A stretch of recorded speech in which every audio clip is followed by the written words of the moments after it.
Welcome to my channel, Food Mania. Let's make scrambled eggs. Crack 2 eggs in a bowl.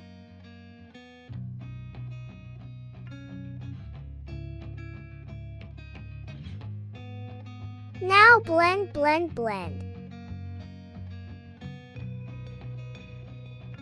1 tablespoon ghee.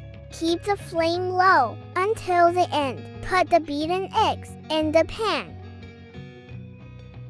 Now gradually stir. Spatula. Make sure the flame is low.